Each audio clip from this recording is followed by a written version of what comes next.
PSN-rekin koalizio gobernua osatzeko prest agertu da Geroa bai. Iruñeko udalak turismo materiala berritu du goi denboraldia iristearekin batera, hiria erakargarri egiten duten gakoak nabarmenduz.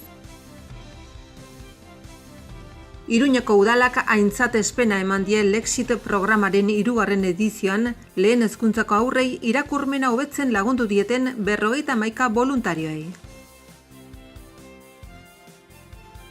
12 puntu jaitsi da erretzaile kopurua Nafarroan azken 20 urtetan. Frantzian lan egin izateko mugaz gaindiko 2 informazio jardunaldien daian eginen dira datozen ekainaren 6 eta 7. JAP aldizkari digitalak edizio berria estrenatu du Nafarroan. Baluarte Fundazioak eta Nafarroko Orkestra Sinfonikoak emakumeari protagonismo bereixe emanen dion 2019-2020 denboraldia aurkeztu dute.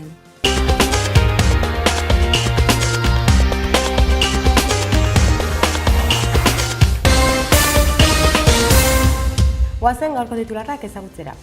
PSN-rekin koalizio gobernua osatzeko prest agertu da Geroa bai.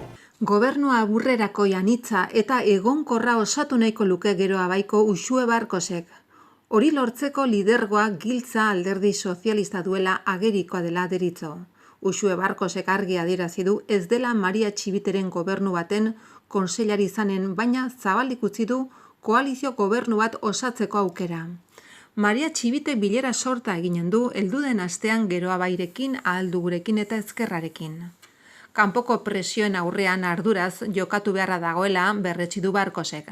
Nafarroko etorkizuna Nafarroan hartu beharraz mintzatu da.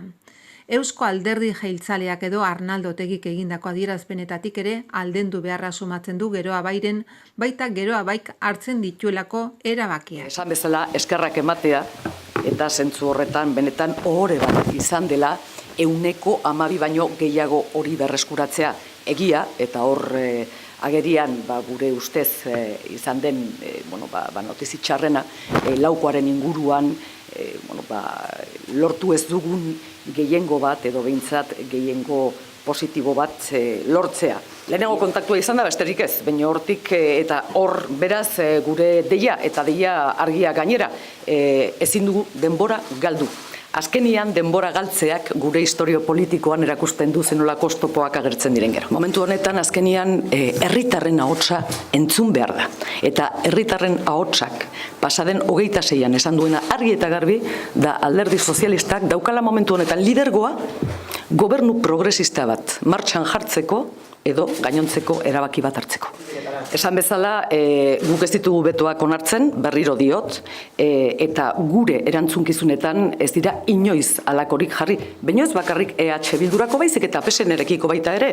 Gogorarazi nahi dut, zelan pasaden legealdian behin eta berriz eskaini genion, elkarrekin lan egiteko aukera. Beraz, gure aldetik ez dira inoiz egon. Nola moldatuko da alderdi sozialistak gehiengoak lortzeko egun den Nafarroako parlamentuan, hori Maria Txibitekerak erantzun beharko du ez ni neuk. Garrantzi handia eta Nafarroan azken urteotako, azken 15 bat urteotako historio politikoak horrela agertzen du. Azkenian, epe luzatze horrek nunbait gauzak azkenian banasten ditu. Gure ustez oso garrantzitsua da Nafar gizarteari lehenbailen azaltzea zein izango den bere hurrengo gobernua. Lehenengo eta bat, alderdi sozialistak defendatuko du bere buru politikoa noski, presioak horrela balin badira, agerian dira momentu honetan eta edabideetara begira, zenolako presioak izaten ari diren eta zalantzarik ez, horrela gertatuko dela edo gertatzen ari dela, baina ez naiz hortaz hitz egiteko. Hortik aurrera nola jokatu, apustua gure aldetik behintzat argia, gobernu progresista, gobernu anitza, eta, esango nuke, egonkortasunez josita. Iruñeko udalak turismo materiala berritu du goi denboraldia iristarekin batera. Hiria erakargarria egiten duten gakoak nabarmenduz. Iruñeko udalak turismo material berria sortu du. Hala orokorrak nola berariazkoak, goi denboraldiaren hasierari begira. 168.000 liburuxka eta 38.000 plano inprimatu dira. Guztira 206.000 informazioale, Iruña askoz gehiago da izenburupean. 6 eduki ezberdin jasotzen dituzte eta 6 hizkuntzatan. Turismo bulegoan eta hiriko hoteletan daude eskuragarri, eta webikoitza pamplona.es/turismo web horretikan mapak eta planoak deskarga daitezke. Materialean berreditatziak turismo plan estrategikoaren irizpidei erantzun nahi die, bertan zera antzeman baitzen. Dokumentazio guztia 2017an garatu zen markaren irudi berria egokitu behar zela bisitariaren galderei, Iruñan zer ikusi eta zer egin, erantzun behar zitzaiela, eta horretarako turistei San Ferminez gain Iruña askoz gehiago delako irudia eskaini behar zaiela. Editatu diren edukietan Iruña Card ekimenari buruzko argibideak ere jasotzen dira, eta liburuzketan Iruñako udalaren turismoko profilek sare sozialetan dituzten helbideak daude. 2016an sektoreari buruz egindako azterketan zera ondorioztatu zen. Bisitarientzat hirian balio bereizgarrian zegoen Iruñeko ezaugarri berexetan, zeinak kultura alderdietan, jaiak, ohiturak, historia, ondarean monumentuak eta bestelako alderdietan hiri atsegin eta erosoa, natura, hiriburutza eta bar antzeman baitezkete. Horregatik material berrietan informazio osoa hiriko turismo produktuei begira sailkatu da. Iruña arresiak dira, Iruña Sanfermina dira, Iruña berdea da, Iruña toki gastronomia da, Iruña kultura da eta Iruña bidea da. Gainera, 6 edukietako 3 berariazkoak dira jomuga turistiko garatzeko arlo zehatzetan. Berritu den lehen materiala hiriaren planoa izan da, euskarriak turismo baliabideen zerrenda berreskuratzen du, zerbitzu publikoak, bideo-gorriak, wifi eremuak, hotelak, aterpeak eta bar. Eta hoiei hirian sortu diren gune berriak gehitzen zaizkie, ala nola, Ultreia zentroa, Doneiakue bidearen interpretazio gunea, ikusentzunezko osagai ugari eta irisgarritasun irizpidekin bat egokitutako teknologiak dituena. Plano berrian 4 ibilbide kokatzen dira eta hoien mugarriak laburki azaltzen dira, Iruña arresitua, Doneiakue bideko tarte iruindarra, berdeguneak eta San Ferminei lotutako leku esanguratsuak. Testu gehiago jasotzen duten 2 liburuxka dira planoaren osagarri. Alde batetik Iruñako gida, non 40 orrialdetan hiriko informazio eta datu orokorra jasotzen baitira. Bestetik gida horren laburpen aldaera prestatu da kuadritiko itxurako euskarri batean, ibilbideak Iruña barna izenburupean. Iruñako udalak enprimatu dituen gidaleak 39.000 dira, gaztelaniazko 20.000, euskarazko 3.000, inglesezko 10.000, frantsesezko 5.000 eta alemanezko 1.000. Bertan hiriaren historiaren laburpen badago, jatorrietatik hasita eta turismo gehien erakartzen duten kontu nagusi buruzko informazioarekin. Iruñeko udalak aintzataspen eman die Lexit programaren 3. edizioan lehen hezkuntzako haurrei. Irakurmena hobetzen lagundu dioten 51 voluntarioei. Iruñako udalak aintzatespena eman die Lexit programaren 3. edizioan lehen hezkuntzako haurrei irakurmena hobetzen lagundu dieten 51 voluntarioei. Ekimenean parte hartu duten haurrei eta hoien 13 ikastetxei ere eman die diploma. Guztira 51 voluntarioak hartu dute parte Lexit udal programaren 3. edizioan. Lehen hezkuntzako haurrei irakurmena hobetzen laguntzea helburu duela. Iruñako udalak 39 emakume eta 12 gizonen lan altruista aintzatetxina izan du. 2018-2019ko ikasturte honetan egindako lana eskertzearen diplomak emanez. Gainera udalak ekimeneko beste protagonistak ere aintzatetxina izan ditu, bai programan parte hartu duten haurrak, bai hoien ikastetxeak. Honako ikastetxe hauek hain zuzen Kardenali Lundain, Doña Mayor, García Galdeano, Hegoalde ikastola, Iturrama, Liceo Monjardin, Mendigoiti, Mendillorri, Patxi Larraintzar, San Francisco, Sanduzelai eta Santa Teresa guzti eman zaie diploma. Iruñako udalak Lexit hezkuntza arrakastarako irakurketa programa 2016-2017ko ikasturtean jarri zuen abian. Lehen hezkuntzako 4. eta 6. maila bitarteko ikasleen irakurmena hobetzeko ekimen bat da. Astero, ordubetez ikastetxean elkartzen dira voluntario batzukin liburuez eta esperientziez jarduteko. Horrela voluntarioek ikastaldi eraginkorra sortzen laguntzen dute. Irakurketa ardatz, baina horrez gain, irakurleen eta helduen artean belaunaldi arteko aisialdiare bada. Lexit programaren gakoa da hain zuzen eta ludikoan eta etxeginean lan egitea. Eta hori voluntariak eta parte hartzen duten aurren ingurukoen implikazioak egiten dute posible. Azken 20 urte hauetan, RTL kopurua 12 puntu jaitsi dira Nafarroan.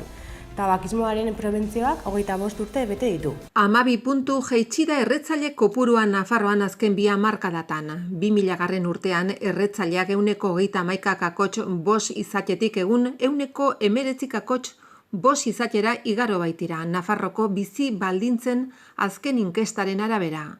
Nafarroko osasun publikoaren eta lan osasunaren institutorentzat datua positiboa da. Europako iparralde geuneko 15 beherako kopuruek oraindik hobetzeko margina handia dela erakusten badute ere. Datozen ekainaren 6an eta 7an, Frantzian lan egiteko mugaz gaindiko 2 informazio jardunaldi eginen dira Hendaian. Akitania Berria, Euskadi, Nafarroa, Euroeskualdeak eta Karsat Akitania erakundeak ekainak 6 osteguna eta 6 ostirala 2 informazio jardunaldi antolatu dituzte.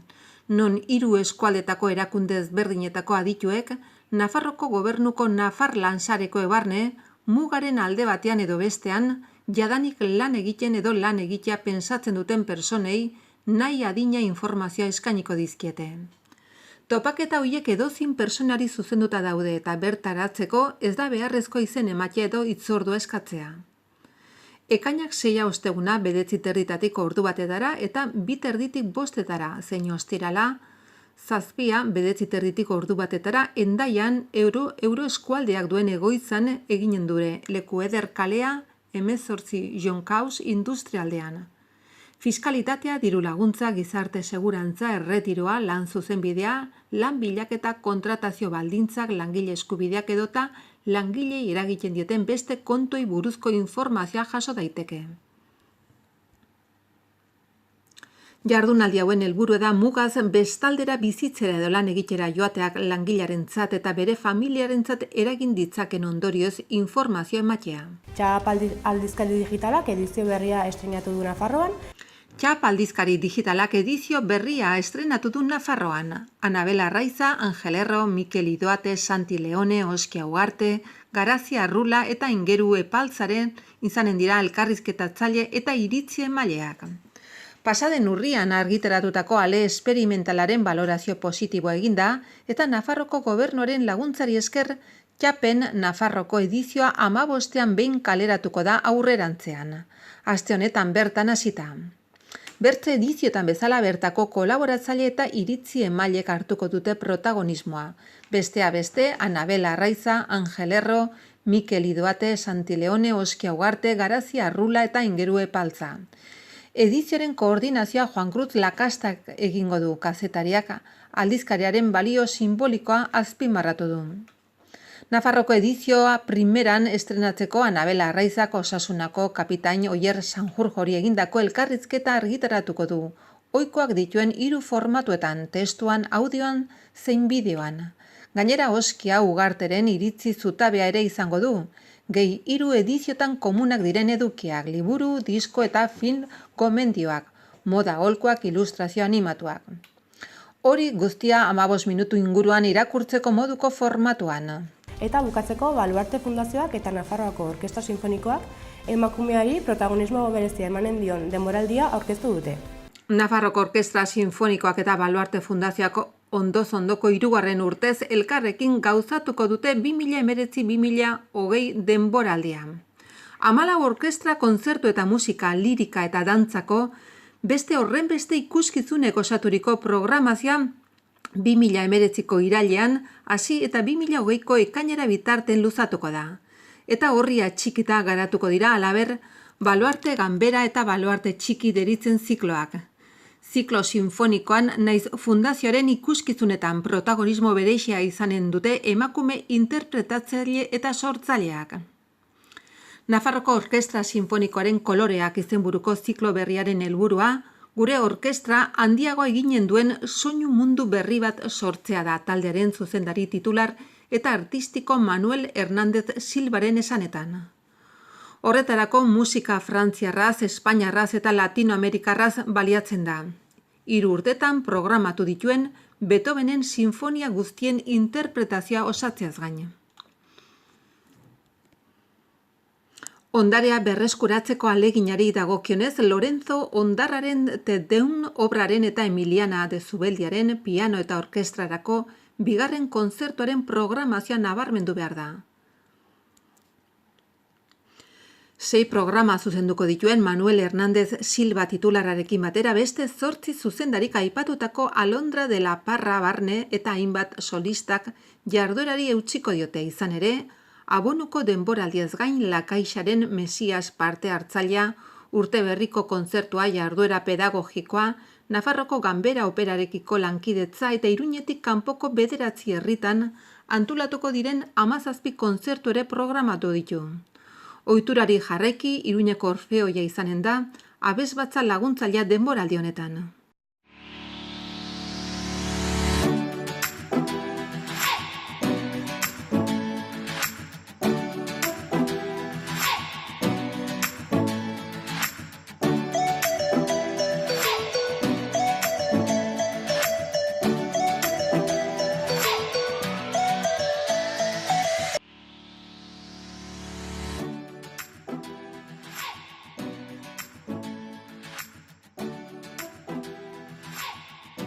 Gaur eguzkitsu egongo da, haizea aldakor ibiliko da arratsaldean iparraldetik joko du, tenperaturak nahiko igoko dira. Larunbatak goizean lanbroa nagusi. Ondoren eguzkitsu mantenduko da, arratsaldetik aurrera goi laino batzukin. Hego haizea ibiliko da egunaren amaieran tarteka ekialdetik joko du. Temperatura nahiko igoko dira. Igandean kostaletik gertu freskatza aldera egingo du, haizea mendebaldetik edo ipar mendebaldetik sartuko denez temperaturak behera egingo du, bereziki ipar partean. Barnealdean arratsaldera arte temperatura ez da jaitsiko eta bero kontuekin segituko dugu. Bero lainoak garatuko dira eguerditik aurrera, baina momentuz ekaitzak lehertzeko probabilitate txikia dago.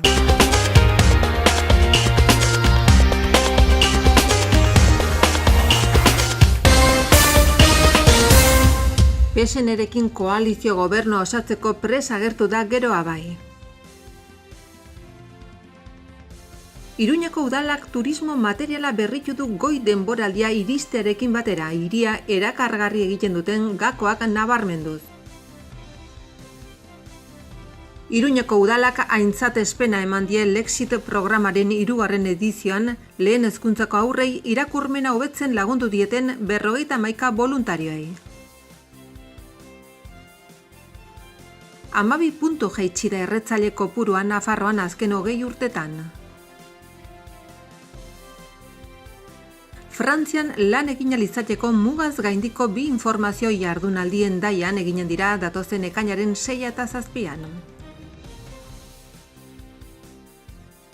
JAP aldizkari digitalak edizio berria estrenatu du Nafarroan. Baluarte Fundazioak eta Nafarroko Orkestra Sinfonikoak emakumeari protagonismo berexia emanen dion 2019-2020 denboraldia aurkeztu dute.